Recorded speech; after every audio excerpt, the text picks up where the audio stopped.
दोस्तों, कहा जाता है कि इंसान का जीवन सिर्फ शरीर तक सीमित नहीं है। जब शरीर खत्म हो जाता है तो आत्मा अपने कर्मों के अनुसार आगे का रास्ता तय करती है। कुछ आत्माएं सीधी मोक्ष या स्वर्ग लोक को प्राप्त कर लेती है। कुछ आत्माएं अपने पापों के कारण नरक की यातनाएं भोगती है। पर कुछ आत्माएं ऐसी भी होती है जो ना तो पूरी तरह जी पाती है और ना ही पूरी तरह मर पाती है। ये आत्माएं अधूरी इच्छा, हिंसक मौत या फिर छल के कारण प्रेत योनि में चली जाती है।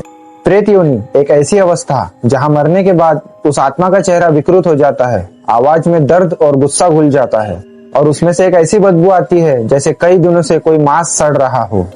शास्त्रों में लिखा है, अगर किसी इंसान की हत्या हो और उसका शरीर बिना अंतिम संस्कार के छोड़ दिया जाए और मरते वक्त उसके होठों से श्राप निकल रहा हो या फिर उसकी मौत बहुत दर्दनाक हो, तो वो आत्मा प्रेत योनि में चली जाती है। ऐसी आत्माएं एक ही पल में बंधी रह जाती है। उनका गुस्सा और बदले की चाहत समय के साथ और भी खतरनाक हो जाता है। आज की कहानी भी कुछ ऐसे ही प्रेत आत्मा पर आधारित है।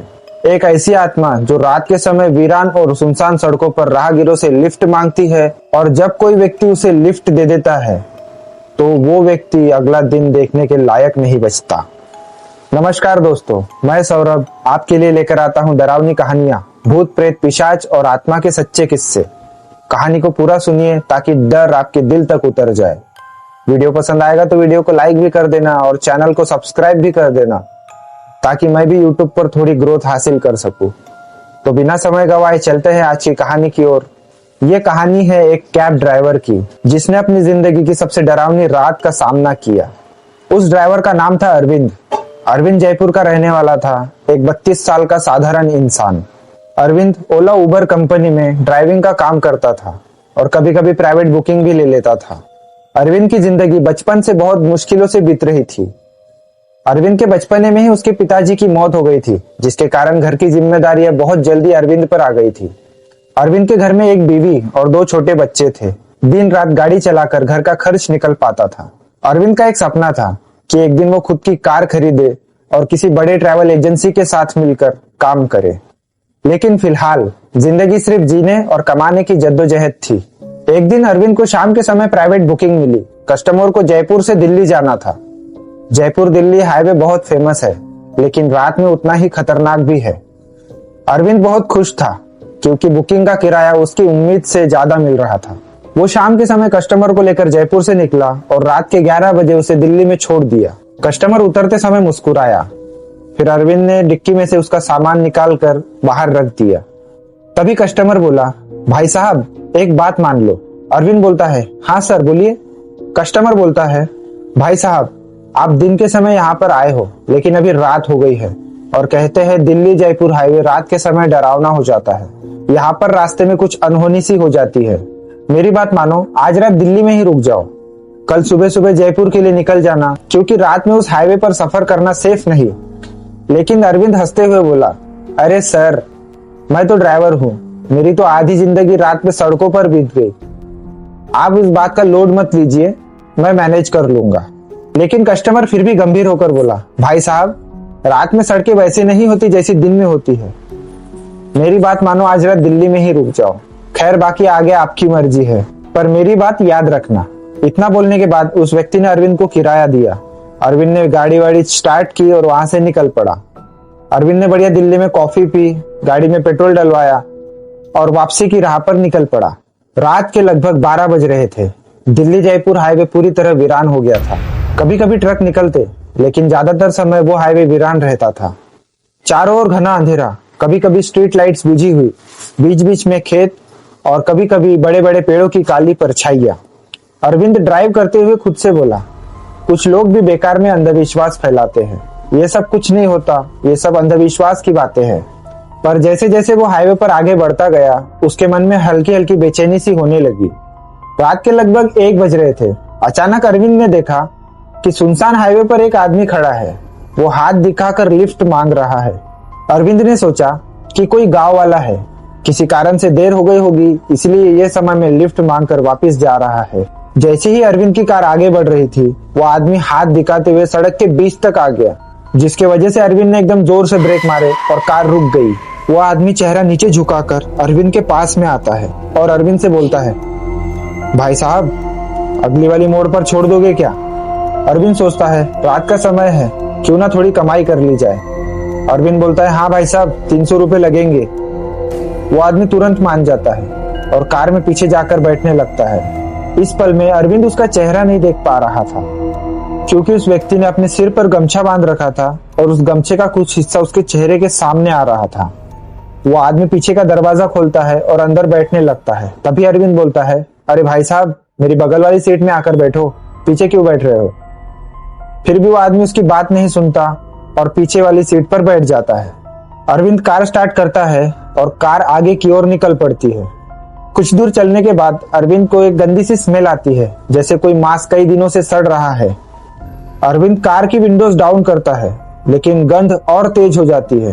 तभी अरविंद कार की विंडोज डाउन करता है और बिना पीछे देखे बोलता है, अरे भाई साहब, आपको कोई बदबू नहीं आ रही क्या? मेरे को तो बहुत तेज बदबू आ रही। लेकिन वो आदमी कुछ रिप्लाई नहीं करता। अरविंद रियर व्यू मिरर में देखता है तो वो आदमी का चेहरा नहीं दिख रहा था। वो आदमी सिर नीचे झुकाए नीचे की ओर देख रहा था, जिसकी वजह से उसका चेहरा क्लियर नहीं दिख रहा था। अरविंद सामने देखकर गाड़ी चला रहा था, लेकिन कुछ मिनटों बाद अरविंद की फिर से नजर रियर व्यू मिरर में जाती है और ये देखकर उसकी रूह कांप जाती है।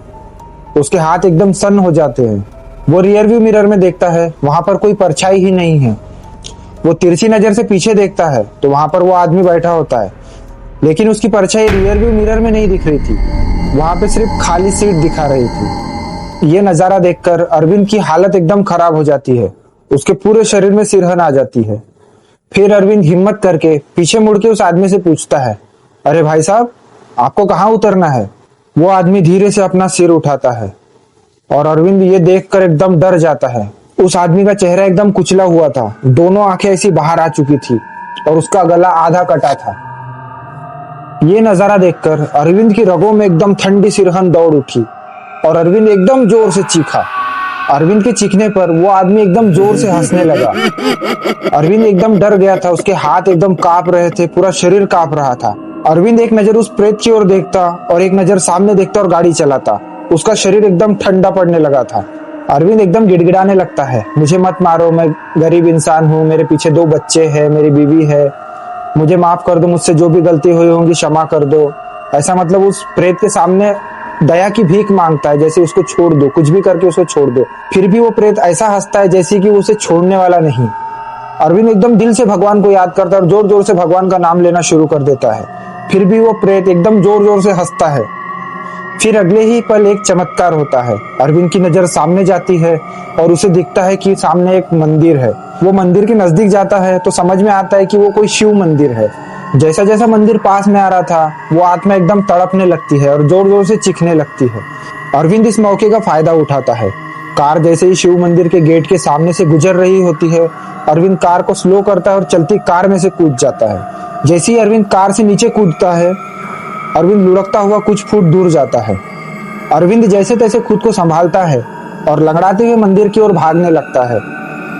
जैसे वो मंदिर की ओर भागना स्टार्ट करता है, उसे पीछे से किसी के गुर्राने की आवाज आती है और वो आदमी एकदम गरजते हुए बोलता है, कहाँ भाग रहा है, मैं तुझे जिंदा नहीं छोड़ूंगा। ये बात सुनकर अरविंद अपनी रफ्तार तेज करता है और जैसे जैसे अरविंद रफ्तार बढ़ा रहा था, उसे ऐसा महसूस हो रहा था कि वो प्रेत उसके पीछे पीछे भाग रहा है।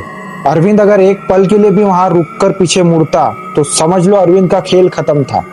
अरविंद बिना रुके मंदिर की ओर भागता है और झट से मंदिर के गेट के अंदर घुस जाता है।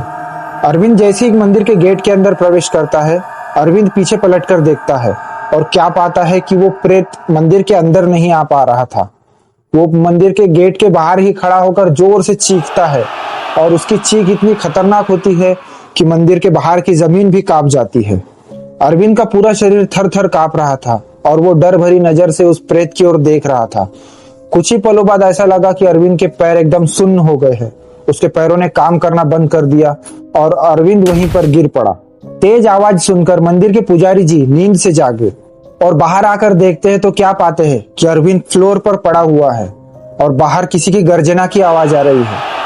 तुरंत पुजारी जी दौड़कर अरविंद के पास में जाते हैं और जाकर देखते हैं तो क्या पाते हैं कि अरविंद होश में है, पर उसका शरीर काम करना बंद कर चुका है।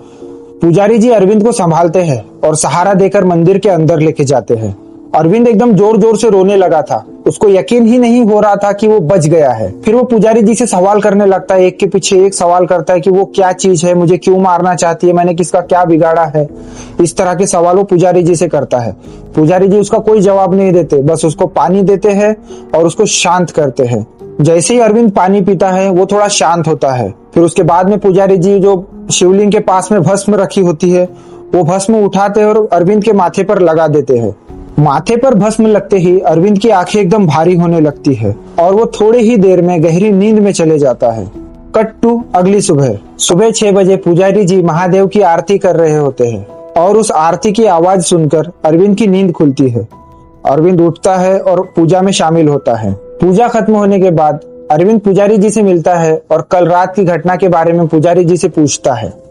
वो पूछता है कि वो क्या चीज थी जो मेरे पीछे पड़ी थी, मुझसे क्या गलती हो गई थी और मतलब वो मुझे क्यों मारना चाहती थी। पुजारी जी अरविंद को बोलते हैं, तुम्हारी किस्मत बहुत अच्छी है जो तुम वक्त समय इस मंदिर के अंदर पहुंच गए। अगर थोड़ी देर और हो जाती तो तुम इस दुनिया में नहीं रहते। ये बात सुनकर अरविंद कल की घटना में फिर से पहुंच जाता है। वो मतलब सब इमेजिन करने लग जाता है उसके साथ में क्या क्या हुआ था। फिर पुजारी जी अरविंद को बताते हैं, आज से कई साल पहले जब ये हाईवे बनने का था तब यहाँ पर एक कच्ची पक्की सड़क थी। रात के तकरीबन 9 बज रहे थे। एक आदमी जो शहर गया था, शहर से लौटते वक्त उसको देर हो गई थी और वो रात को लौटते वक्त लिफ्ट मांगकर अपने गांव वापस आ रहा था। वो बोलता है, भाई साहब अगर आप मुझे आगे के गांव तक छोड़ दो तो आपकी बड़ी मेहरबानी होगी।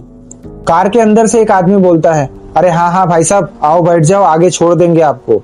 वो आदमी भरोसा करके इनके कार में बैठ जाता है। कुछ दूर चलने के बाद ये आदमी नोटिस करता है कि ये लोग बराबर नहीं लग रहे, जैसे ये कोई लूटपाट करने वाले लोग हो। वो आदमी बोलता है, भाई साहब मुझे यहीं पर उतार दो, मैं यहाँ से आगे चले जाऊंगा। पर ये लोग कार नहीं रोकते, ये लोग आगे बढ़ते रहते हैं। कुछ दूर आगे चलने के बाद ये चारों लोग इस आदमी के साथ में लूटपाट करने लगते हैं और इसे मारने लगते हैं। नशे नशे में ये चारों लोग इस आदमी को इतना मारते हैं कि वो आदमी वहीं पर दम तोड़ देता है। पुलिस से बचने के लिए वो चारों लोग इस आदमी का चेहरा एकदम पत्थर से कुचल देते हैं, जैसे कि वो पहचान में ना आए, और उसकी लाश को रोड के किनारे कहीं फेंक देते हैं और वहां से भाग जाते हैं। इस घटना के कुछ दिनों बाद से ही उस जगह में ऐसी डरावनी घटनाएं शुरू हो गई। एक आदमी राहगीरों से लिफ्ट मांगता है और उस व्यक्ति को कोई भी लिफ्ट देकर अपने कार में बैठा लेता है तो वो व्यक्ति अगला दिन नहीं देख पाता। बेटा तुम्हारी किस्मत बहुत अच्छी है, जरूर शायद तुमने पिछले जन्म में कुछ अच्छे काम किए होंगे। वो महादेव जी को प्रणाम करता है, अपनी कार स्टार्ट करता है और वहां से सीधा घर आता है। घर आकर इस घटना के बारे में अपनी पत्नी को बताता है। उसकी पत्नी ये सुनकर सन्न रह जाती है। उसकी पत्नी किसी पुरोहित जी को बुलाती है और घर का शुद्धिकरण करवाती है। उस दिन के बाद से अरविंद ने कसम खा ली कि किसी की चेतावनी को अनसुना नहीं करेगा और सुनसान सड़क पर किसी को लिफ्ट देने का तो सवाल ही पैदा नहीं होता। दोस्तों याद रखना, आप भी रात के अंधेरे में कहीं जा रहे हैं और सुनसान रास्ते पर कोई आपसे लिफ्ट मांगे तो वो इंसान भी हो सकता है या फिर कुछ और भी हो सकता है। तो दोस्तों ये थी आज की कहानी। कहानी आपको कैसी लगी प्लीज कमेंट में बताएं। कहानी पसंद आई होगी तो वीडियो को लाइक करके चैनल को सब्सक्राइब भी कर दीजिए ताकि ऐसी ही और डरावनी कहानियां मैं आपके लिए ला सकूं। तो मिलते हैं किसी और कहानी में किसी नए डर के साथ। तब तक के लिए अपना ख्याल रखिए। हर हर महादेव।